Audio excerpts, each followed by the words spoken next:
What is going on, YouTube? That's the mess back once again. My pronouns are still they, she. We are about to get right into yet another episode of How a Satanist Navigates Alcoholics Anonymous.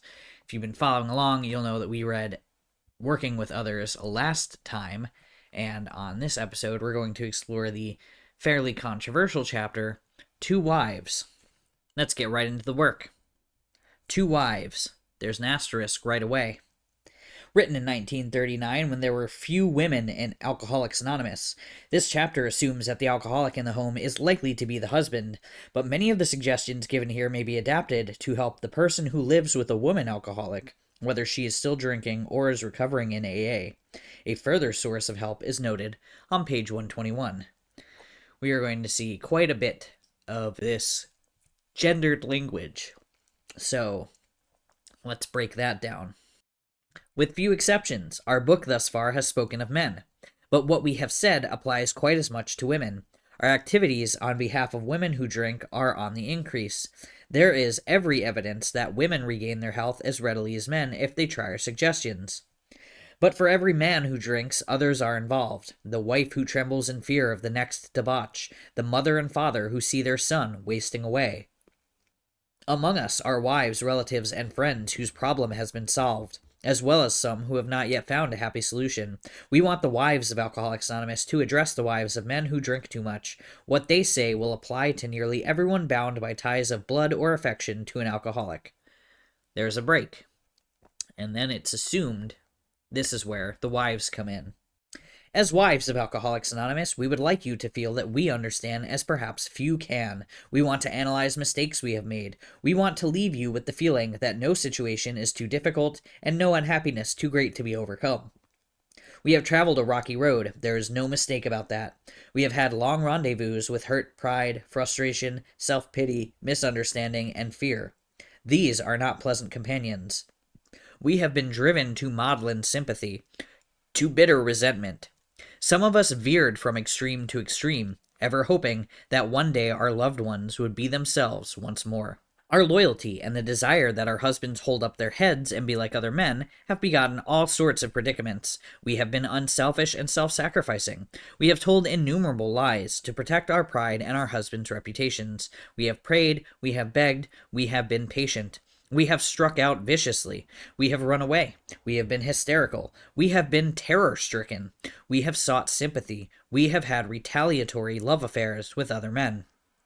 Our homes have been battlegrounds many an evening. In the morning we have kissed and made up. Our friends have counseled chucking the men, and we have done so with finality, only to be back in a little while, hoping, always hoping. Our men have sworn great solemn oaths that they were through drinking forever.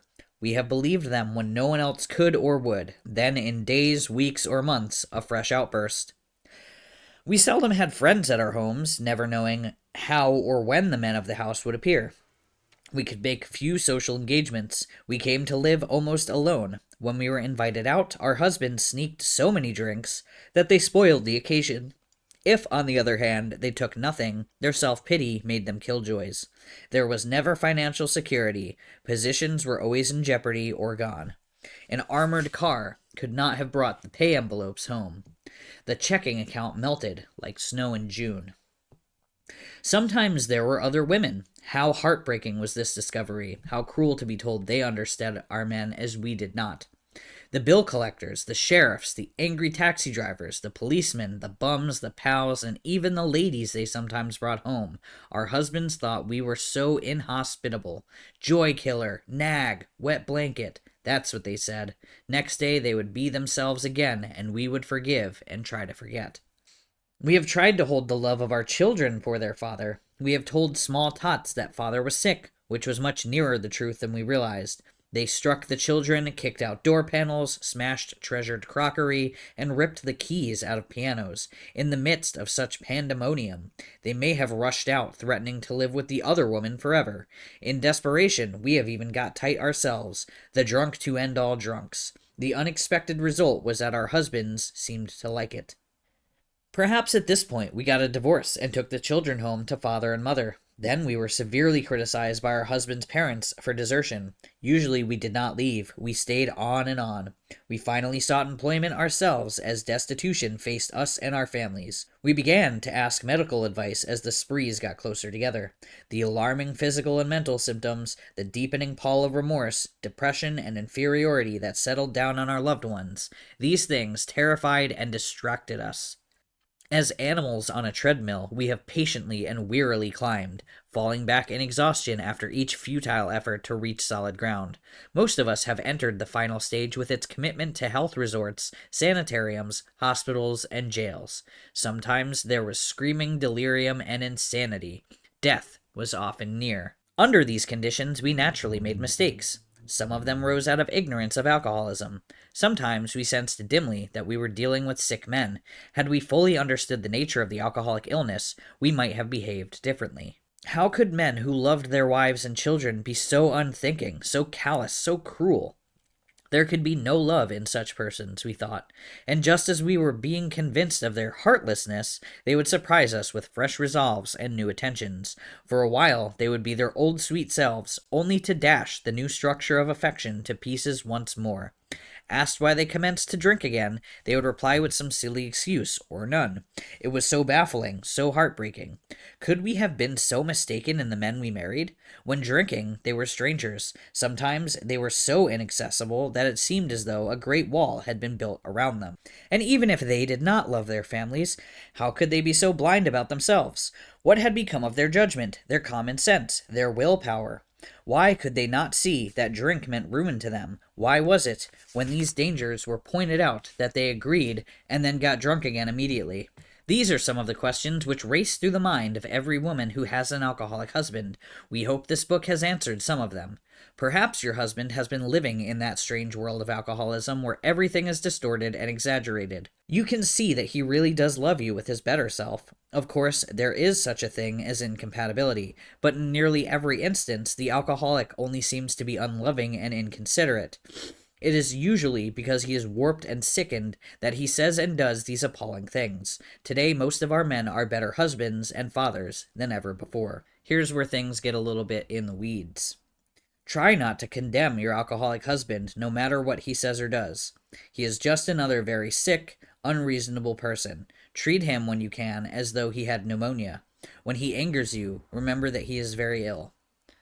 Here's a sidebar I want to take you on. Do not accept abuse just because you love someone or you're convinced that they love you, regardless if they're an alcoholic.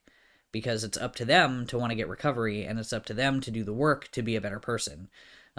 So while I understand the sentiment is don't necessarily just give up on them first time, do what you can to get out of a situation if it's threatening to you and your loved ones to stick around. I don't think, it's necessarily the worst thing to condemn your alcoholic husband when he says and does violent and abusive things, if that's putting you and loved ones in danger. Because sticking around on the hope that he gets better could be more dangerous for you, not knowing if that person's ready for recovery. There is an important exception to the foregoing. We realize some men are thoroughly bad-intentioned, that no amount of patience will make any difference. Basically just said that. An alcoholic of this temperament may be quick to use this chapter as a club over your head. Don't let him get away with it. If you are positive he is one of this type, you may feel he had better leave. Is it right to let him ruin your life and the lives of your children? Especially when he has before him a way to stop his drinking and abuse if he really wants to pay the price? The problem with which you struggle usually falls within one of four categories. This is not diagnostic, but it is a little prescriptive, and it's up to individuals to identify their situations for themselves. In any event, let's continue. 1. Your husband may be only a heavy drinker. His drinking may be constant, or it may be heavy only on certain occasions. Perhaps he spends too much money for liquor. It may be slowing him up mentally and physically, but he does not see it. Sometimes he is a source of embarrassment to you and his friends. He is positive he can handle his liquor, that it does him no harm, that drinking is necessary in his business. He would probably be insulted if he were called an alcoholic. This world is full of people like him. Some will moderate or stop altogether, and some will not. Of those who keep on, a good number will become true alcoholics after a while. 2. Your husband is showing lack of control, for he is unable to stay on the water wagon even when he wants to. He often gets entirely out of hand when drinking. He admits this is true, but is positive that he will do better. He has begun to try, with or without your cooperation, various means of moderating or staying dry. Maybe he is beginning to lose his friends. His business may suffer somewhat. He is worried at times and is becoming aware that he cannot drink like other people.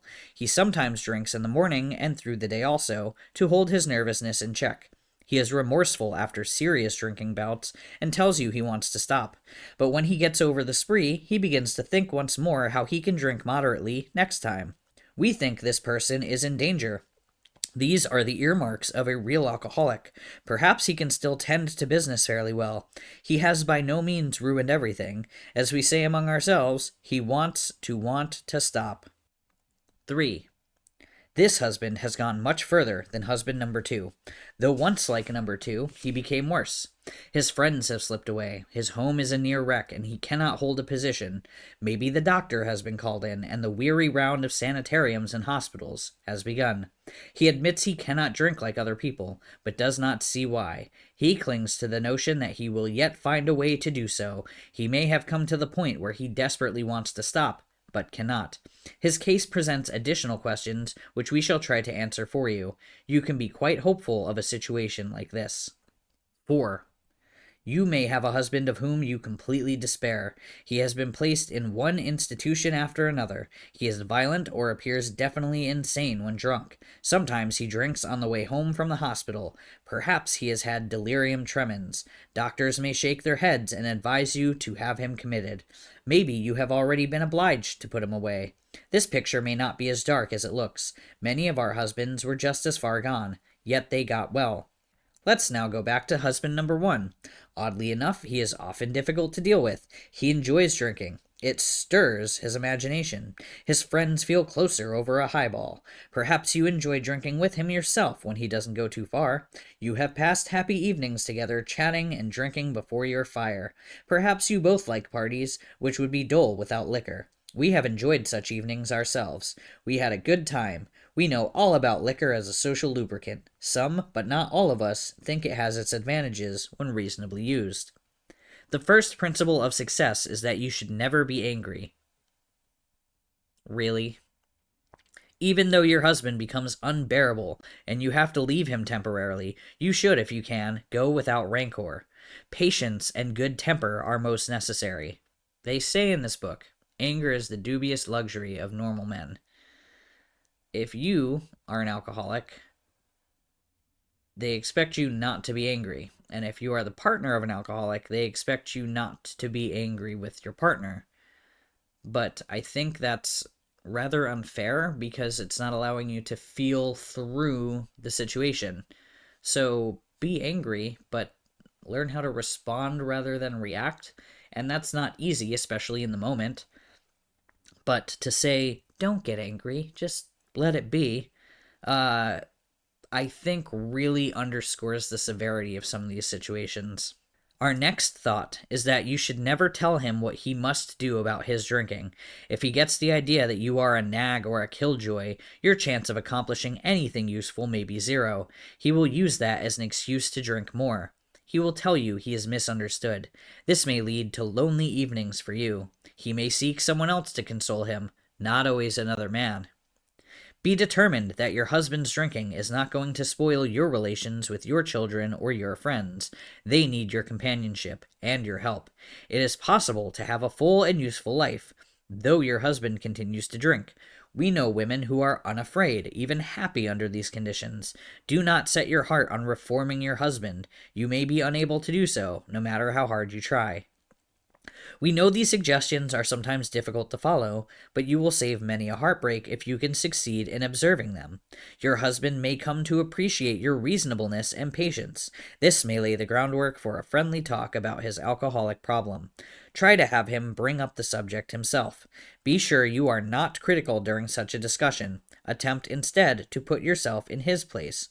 Let him see that you want to be helpful rather than critical. When a discussion does arise, you might suggest he read this book or at least the chapter on alcoholism. Tell him you have been worried, though perhaps needlessly. You think he ought to know the subject better, as everyone should have a clear understanding of the risk he takes if he drinks too much. Show him you have confidence in his power to stop or moderate. Say you do not want to be a wet blanket, that you only want him to take care of his health. Thus you may succeed in interesting him in alcoholism. He probably has several alcoholics among his own acquaintances. You might suggest that you both take an interest in them. Drinkers like to help other drinkers. Your husband may be willing to talk to one of them. If this kind of approach does not catch your husband's interest, it may be best to drop the subject, but after a friendly talk, your husband will usually revive the topic himself. This may take patient waiting, but it will be worth it. Meanwhile, you might try to help the wife of another serious drinker.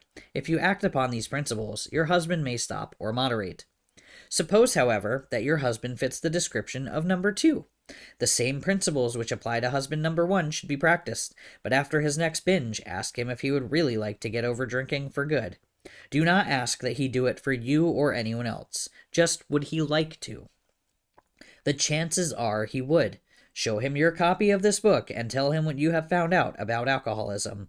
Show him that, as alcoholics, the writers of the book understand. Tell him some of the interesting stories you have read. If you think he will be shy of a spiritual remedy, ask him to look at the chapter on alcoholism. Then perhaps he will be interested enough to continue. If he is enthusiastic, your cooperation will mean a great deal. If he is lukewarm or thinks he is not an alcoholic, we suggest you leave him alone.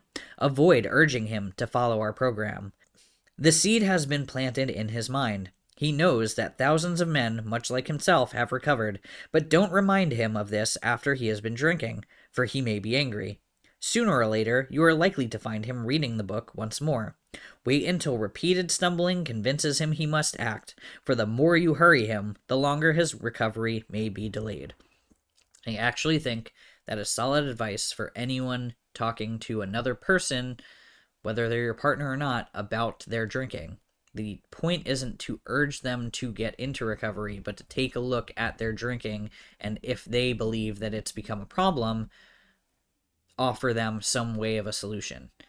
In the modern world, there are lots of programs which focus on substance use recovery, and telling someone you should go to AA meetings or you should go to NA or whatever isn't as helpful as saying, like, hey, your drinking worries me. I want to know what you think about it. And then saying, like, hey, if you want support, there are programs that talk about this problem and how you can get support and how you can reach out with other people and find a solution if that's what you're looking for. Having that sort of attitude can be really helpful. But again, the caveat being, don't just stay in an abusive relationship with the hope that you're going to not be angry and take everything in stride and be like, it's okay, I'm just going to hope that this person heals. Because that is not very helpful and could actually be more detrimental to you and the person who's drinking or using drugs. If you have a number 3 husband, you may be in luck. Being certain he wants to stop, you can go to him with this volume as joyfully as though you had struck oil. He may not share your enthusiasm, but he is practically sure to read the book, and he may go for the program at once. If he does not, you will probably not have long to wait. Again, you should not crowd him. Let him decide for himself. Cheerfully see him through more sprees. Cheerfully. Talk about his condition or this book only when he raises the issue. In some cases, it may be better to let someone outside the family present the book. They can urge action without arousing hostility. If your husband is otherwise a normal individual, your chances are good at this stage. You would suppose that men in the 4th classification would be quite hopeless, but that is not so. Many of Alcoholics Anonymous were like that. Everybody had given them up. Defeat seemed certain, yet often such men had spectacular and powerful recoveries. There are exceptions. Some men have been so impaired by alcohol that they cannot stop. Sometimes there are cases where alcoholism is complicated by other disorders. A good doctor or psychiatrist can tell you whether these complications are serious. In any event, try to have your husband read this book. His reaction may be one of enthusiasm. If he is already committed to an institution but can convince you and your doctor that he means business, give him a chance to try our method, unless the doctor thinks his mental condition too abnormal or dangerous.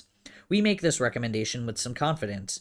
For years, we have been working with alcoholics committed to institutions. Since this book was first published, AA has released thousands of alcoholics from asylums and hospitals of every kind. The majority have never returned. The power of God goes deep.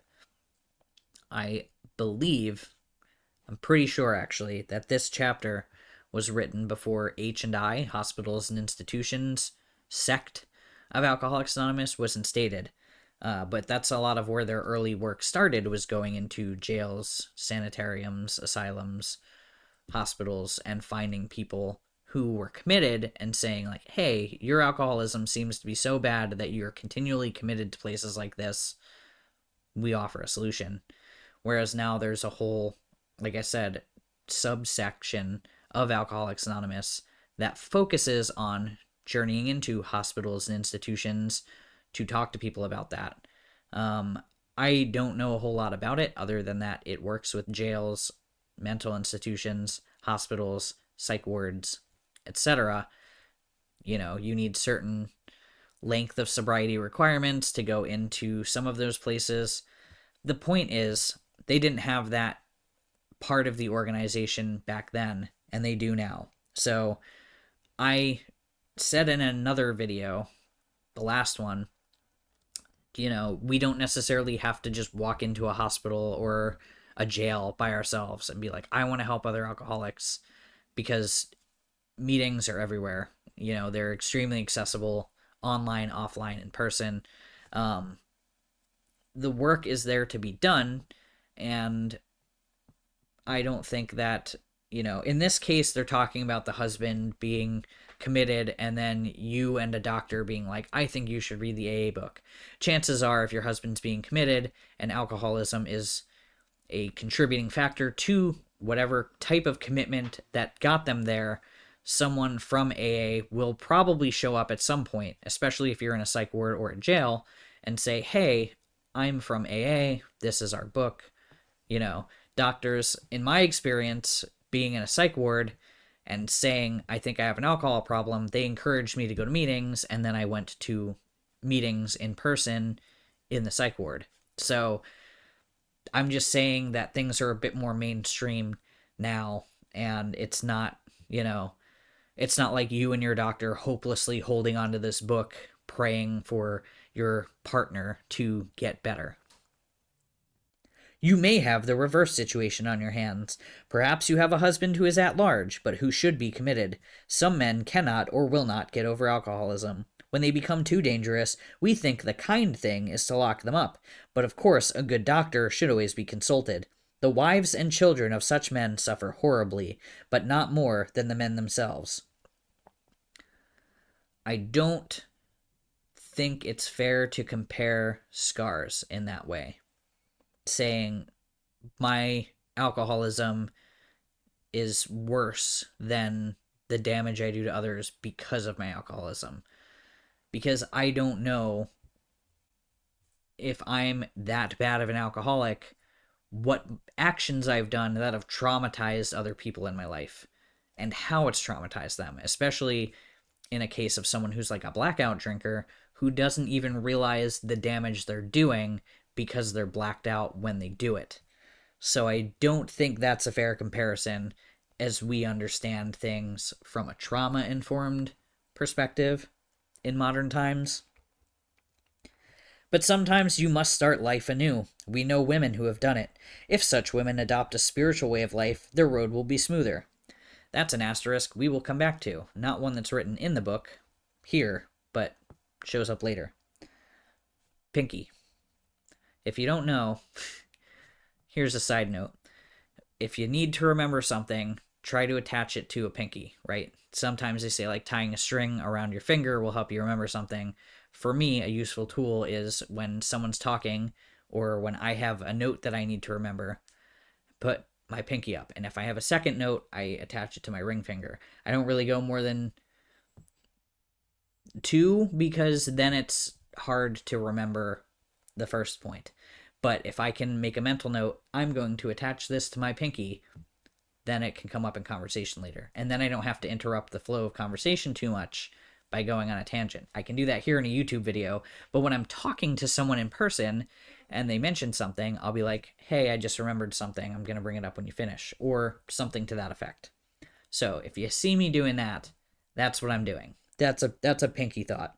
So in this case, if such women adopt a spiritual way of life, their road will be smoother. That's a pinky note. If your husband is a drinker, you probably worry over what other people are thinking and you hate to meet your friends. You draw more and more into yourself, and you think everyone is talking about conditions at your home. You avoid the subject of drinking, even with your own parents. You do not know what to tell the children. When your husband is bad, you become a trembling recluse, wishing the telephone had never been invented. We find that most of this embarrassment is unnecessary. While you need not discuss your husband at length, you can quietly let your friends know the nature of his illness, but you must be on guard not to embarrass or harm your husband. Mm, okay, here's my side note on that. Don't go out of your way to hurt another person by bringing up their stuff, or go out of your way to embarrass them. But also, talking about someone in a general way, like, hey, he's been struggling, going through a lot, and then that person feels embarrassment for you, even if you're being vague about it, isn't necessarily your responsibility. And that's what I'll say. But also, don't go about it in a way that's like, I'm going to embarrass this person by bringing up his personal information to my friends and family, because that's not fair. But, it can be approached with tact, is what I'm trying to say. When you have carefully explained to such people that he is a sick person, you will have created a new atmosphere. Barriers which have sprung up between you and your friends will disappear with the growth of sympathetic understanding. You will no longer be self-conscious or feel that you must apologize as though your husband were a weak character. He may be anything but that.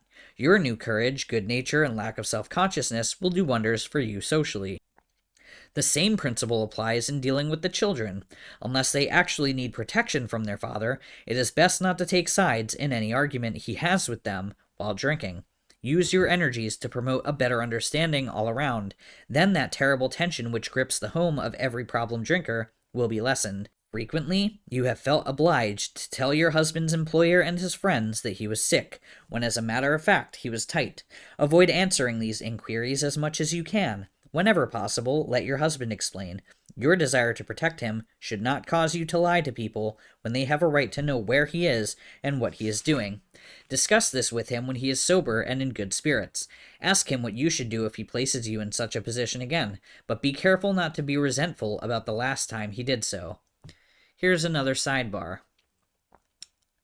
In modern age, there are HIPAA laws, and you can get a doctor's note to explain that you're seeking treatment without saying you've been seeking treatment. And because of HR departments and all that other stuff, it's not your employer's business where you're at if you're in treatment. And it's not you if you're the partner or friend or other person, someone else is the alcoholic or addict. It's not up to you to tell their employer, like, oh, he's seeking treatment right now. Because that's a violation of his rights and privacy. And it's just better left to say, hey, he's sick and seeking medical treatment, and keeping it vague. Don't disclose someone else's specific situations, especially to their employer, especially as it relates to substance use and alcohol use, because not everyone is going to treat the alcoholic or addict fairly when they return to work, especially if they know more of the specifics than they should know when it was the person's trying to get better, Why punish them socially and financially and, from a work standpoint, have your, status revoked or whatever because your boss finds out that you were at a rehab or something? That's super unfair. There is another paralyzing fear. You may be afraid your husband will lose his position. You are thinking of the disgrace and hard times which will befall you and the children. This experience may come to you, or you may already have had it several times. Should it happen again, regard it in a different light. Maybe it will prove a blessing. It may convince your husband he wants to stop drinking forever, and now you know that he can stop if he will. Time after time, this apparent calamity has been a boon to us, for it opened up a path which led to the discovery of God. We have elsewhere remarked how much better life is when lived on a spiritual plane. If God can solve the age-old riddle of alcoholism, he can solve your problems too. We wives found that, like everybody else, we were afflicted with pride, self-pity, vanity, and all the things which go to make up the self-centered person, and we were not above selfishness or dishonesty. As our husbands began to apply spiritual principles in their lives, we began to see the desirability of doing so too. That goes back to my pinky thought, which we will come back to, I promise. We're getting there. At first, some of us did not believe we needed this help. We thought on the whole we were pretty good women, capable of being nicer if our husbands stopped drinking. But it was a silly idea that we were too good to need God. Now we try to put spiritual principles to work in every department of our lives. When we do that, we find it solves our problems too. The ensuing lack of fear, worry, and hurt feelings is a wonderful thing. That's a promise. We urge you to try our program, for nothing will be so helpful to your husband as the radically changed attitude toward him, which God will show you how to have. Go along with your husband if you possibly can.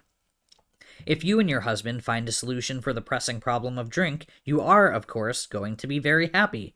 But all problems will not be solved at once. Seed has started to sprout in a new soil, but growth has only begun. In spite of your newfound happiness, there will be ups and downs. Many of the old problems will still be with you. This is as it should be. The faith and sincerity of both you and your husband will be put to the test. These workouts should be regarded as part of your education, for thus you will be learning to live. Here's another promise. You will make mistakes, but if you are in earnest, they will not drag you down. Instead, you will capitalize them. A better way of life will emerge when they are overcome. Some of the snags you will encounter are irritation, hurt feelings, and resentments. Your husband will sometimes be unreasonable and you will want to criticize. Starting from a speck on the domestic horizon, great thunderclouds of dispute may gather. These family dissensions are very dangerous, especially to your husband. Often you must carry the burden of avoiding them or keeping them under control. Never forget that resentment is a deadly hazard to an alcoholic. We do not mean that you have to agree with your husband whenever there is an honest difference of opinion. Just be careful not to disagree in a resentful or critical spirit. Do what you can with that, right? Like, if it's impossible in a lot of cases for someone to not be resentful or critical. But what they're saying is try. And that's the difference between responding and reacting, which someone who is in early recovery from alcoholism or someone who's in early recovery from someone else's alcoholism might not be so skilled in doing early on. You and your husband will find that you can dispose of serious problems easier than you can the trivial ones. Next time you and he have a heated discussion, no matter what the subject, it should be the privilege of either to smile and say, "This is getting serious. I'm sorry if I got disturbed. Let's talk about it later." If your husband is trying to live on a spiritual basis, he will also be doing everything in his power to avoid disagreement or contention. Your husband knows he owes you more than sobriety. He wants to make good. Yet you must not expect too much. His ways of thinking and doing are the habits of years. Patience, tolerance, understanding, and love are the watchwords. Here is yet another promise. Show him these things in yourself, and they will be reflected back to you from him. Live and let live is the rule. If you both show a willingness to remedy your own defects, there will be little need to criticize each other. We women carry with us a picture of the ideal man, the sort of chap we would like our husbands to be. It is the most natural thing in the world, once his liquor problem is solved, to feel that he will now measure up to that cherished vision. The chances are he will not, for like yourself, he is just beginning his development. Be patient. Another feeling we are very likely to entertain is one of resentment that love and loyalty could not cure our husbands of alcoholism. We do not like the thought that the contents of a book or the work of another alcoholic has accomplished in a few weeks that for which we struggled for years. At such moments, we forget that alcoholism is an illness over which we could not possibly have had any power. Your husband will be the first to say it was your devotion and care which brought him to the point where he could have a spiritual experience. Without you, he would have gone to pieces long ago.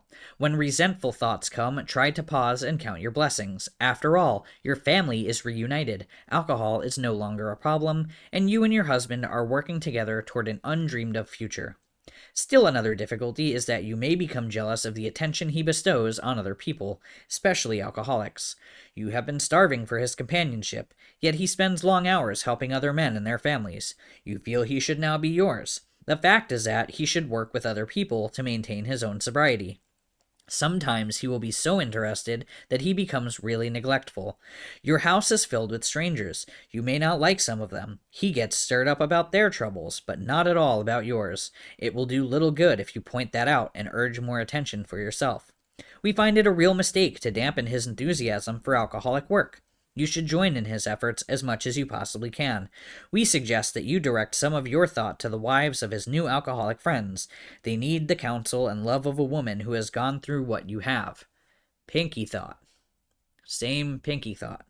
We're coming back to it. We're getting close. It is probably true that you and your husband have been living too much alone, for drinking many times isolates the wife of an alcoholic. Therefore, you probably need fresh interests and a great cause to live for as much as your husband. If you cooperate rather than complain, you will find that his excess enthusiasm will tone down. Both of you will awaken to new sense of responsibility for others. You, as well as your husband, ought to think of what you can put into life instead of how much you can take out. Inevitably, your lives will be fuller for doing so. You will lose the old life to find one much better. That's another promise. Perhaps your husband will make a fair start on the new basis, but just as things are going beautifully, he dismays you by coming home drunk. If you are satisfied he really wants to get over drinking, you need not be alarmed. Though it is infinitely better that he have no relapse at all, as has been true with many of our men, it is by no means a bad thing in some cases. Your husband will see at once that he must redouble his spiritual activities if he expects to survive. You need not remind him of his spiritual deficiency. He will know of it. Cheer him up and ask him how you can be still more helpful. Here's another sidebar. This is somewhat wishful thinking. Not everyone who relapses immediately goes, "Oh man, I better just get right back on the wagon and go to meetings and work a program and fix where I failed." Some people go out and stay out a long time if they ever come back at all, and that if could be fatal. So, this is somewhat wishful thinking that someone is going to have a relapse and be like, "Oh my god, I can't believe I relapsed. I better get back to the rooms." Because some people go, "Oh, well, I'm already out here. I might as well stay away, because what's the point?" That's sad, but it does happen. The slightest sign of fear or intolerance may lessen your husband's chance of recovery. In a weak moment, he may take your dislike of his high-stepping friends as one of those insanely trivial excuses to drink. Not your problem, but something to take note of. Other people using you as their excuse to drink, or your actions, or your responses, or whatever, as their excuse to drink, is not necessarily your problem or your fault. So I think it's a little unfair to expect a person to own up to "Oh, I acted a certain way and then he drank." That's unrealistic. So I actually appreciate that, saying it's an insanely trivial excuse to drink, because that's what that is. That's someone else saying, "I don't have control over myself. I'm not working a strong enough program. I don't have a strong enough support system. I'm going to use someone else's perceived shortcoming as my reason to get drunk or high.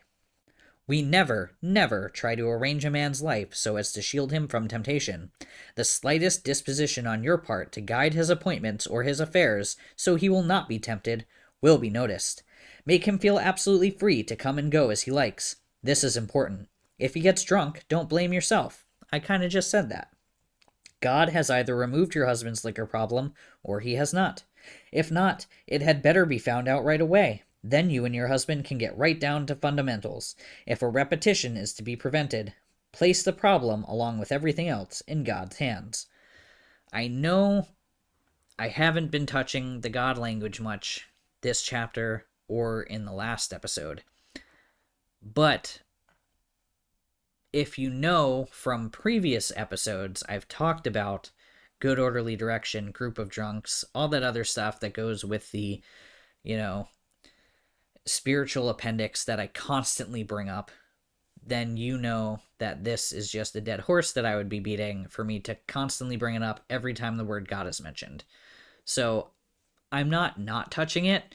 I've just already talked about it quite at length. With few exceptions, our members find they have tapped an unsuspected inner resource which they presently identify with their own conception of a power greater than themselves. Great outdoors, good orderly direction, group of drunks, gift of desperation, grace over drama. There's a dozen of those.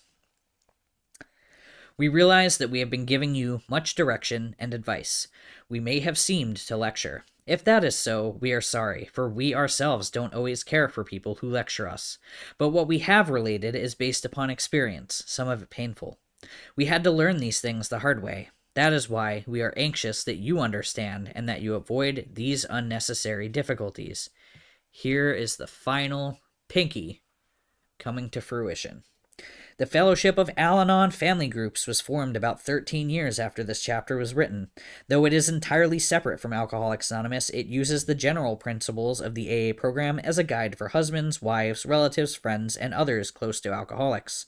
The foregoing pages, though addressed only to wives, indicate the problems such people may face. Alateen, for teenaged children of alcoholics, is part of Al-Anon. If there is no Al-Anon listing in your local telephone book, you may obtain further information on Al-Anon Alateen family groups by writing to its World Service Office at this address, or by doing a quick Google search. We have the internet, and that is an immense resource for Alcoholics Anonymous, Al-Anon, Alateen, all of the other 12-step programs, and any other recovery program you know of. And if you don't know of them, I list a bunch of them in the description on each of these videos because I think it's important to get as many resources into as many hands as possible. All that being said, last line. So to you out there who may soon be with us, we say good luck and God bless you. Again, we talked about quite a lot. It's not exactly the most feminist or progressive things in that, given it was allegedly written by the wives of alcoholics. There's conjecture about whether or not Bill W. was actually writing and kind of just took input from some of the wives of alcoholics, including his own wife. I don't know enough about AA history to quote that, so I'm not going to speculate, but I've seen memes about it, and I'll say that much. All of this is to say, if you or someone you know is struggling with alcoholism, there are tons of links in the description to all my videos in this playlist, I should say. All of the recovery programs listed below are various resources. A lot of them are 12-step, a few of them are not. That's just kind of the way the availability of programs works. So if you are struggling with someone else's alcoholism, I urge you to find whatever support groups you can, and also, as I said earlier, not to simply take the hits on the chin, verbally, physically, otherwise, just because someone is struggling. Because I know that some of the language of this chapter can be a little misleading and kind of say, don't get angry and just let him go on a spree, when that can be really dangerous. that can be really dangerous for you and the people around you to have an active alcoholic or addict acting out in any number of ways that they're going to act out, especially if they're someone who blacks out or does a drug that amps them up a lot more. That can be really dangerous for you and for them to just simply not get angry and hope that it works out. And there were some sections, of course, where it said, like, hey, we understand that not every situation is realistic for you not to get angry or try to embarrass someone. So they're trying to go in the right direction there. But I did feel like this chapter is really, to this day, one of the more controversial ones. Every meeting I've been in that is a big book study, and we get to this chapter, there are lots of eyes rolled, especially from women in the rooms, because the language is very much like, you're the wife of an alcoholic. Well, you better just kind of sit back and buckle up. And I don't think that's what they were trying to say, but also language and intent matters, but the impact matters more, right? So how we receive something is how we receive it. I read this and I see a lot of the good stuff that I pointed out. I also see the stuff that could have been done better, and that's where my critique comes from. It's not a perfect chapter. It could be updated. I think it ought to be. And that's a slow process. And that's just the way that it is, unfortunately, with this sort of thing. So if you are someone who's in AA specifically and want to see this upgraded to modern standards, get involved with your local group. Like, go to your home group meetings, because eventually stuff like this comes to votes. People want to update the big book, change the language, that sort of stuff. This all gets voted on. It's a very democratic process. I will explore all of that in a later video, because eventually I plan on going through the 12 Steps and 12 Traditions book. So we'll talk about all of that stuff too. I'm not going to drag it out because we're focused on the Two Wives chapter. But the point is, this is good for where it was at the time it was written. And it was probably, I would say, is really progressive for the time it was written. And also it's problematic looking back, because just because something was quote-unquote appropriate or progressive for its time doesn't mean that it couldn't have been better anyway. And there's evidence of this in all sorts of writing, right? People have known since the beginning of time that, like, sexism and racism are bad things. Like, some people are just like, hey, we shouldn't be doing that. Maybe they were outliers for their periods of time, but that doesn't mean that they were wrong. And when we look back on stuff like this, especially exploring,